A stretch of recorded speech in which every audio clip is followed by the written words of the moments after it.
Netflix investors have been worried that the company isn't adding subscribers fast enough, and today, they started to panic.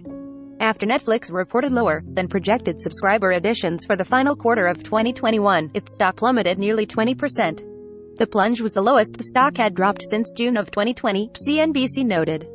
Last quarter, Netflix had forecasted that it would report 222.06 million paid subscriptions by the end of last year. Instead, the company reported Thursday that it ended the fourth quarter with 221.84 paid memberships. Acquisition growth has not yet re-accelerated to pre-COVID levels. It's a small difference, but investors have been worried about Netflix, already one of the biggest streaming companies out there, being able to find new ways to keep growing. And by Netflix's own estimates, subscriber growth is going to be low next quarter as well. The company estimated that it would add 2.5 million subscribers in the first quarter of 2022, down from 4 million during the same period last year. That all said, plenty of people are still coming to and paying for Netflix. Revenue grew 16% year-over-year, and paid memberships rose 9% year-over-year. But while Netflix is still growing, it's doing so incrementally. Both subscriber and revenue growth have been pain points for anxious investors, particularly in the US, the company's biggest market.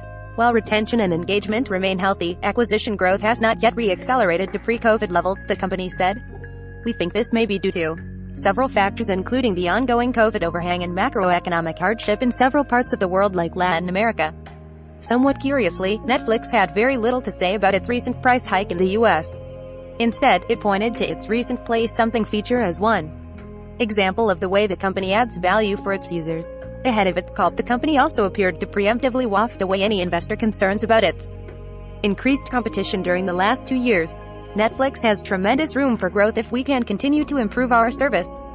While this added competition may be affecting our marginal growth some, we continue to grow in every country and region in which these new streaming alternatives have launched, the company wrote. This reinforces our view that the greatest opportunity in entertainment is the transition from linear to streaming, and that with under 10% of total TV screen time in the US, our biggest market, Netflix has tremendous room for growth if we can continue to improve our service.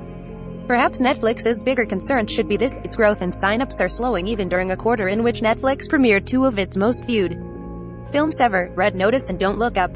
To keep investors' nerves calm, Netflix will need to start accounting for its sluggish growth, or at least spin up some creative ways to justify it moving forward. Top of comments.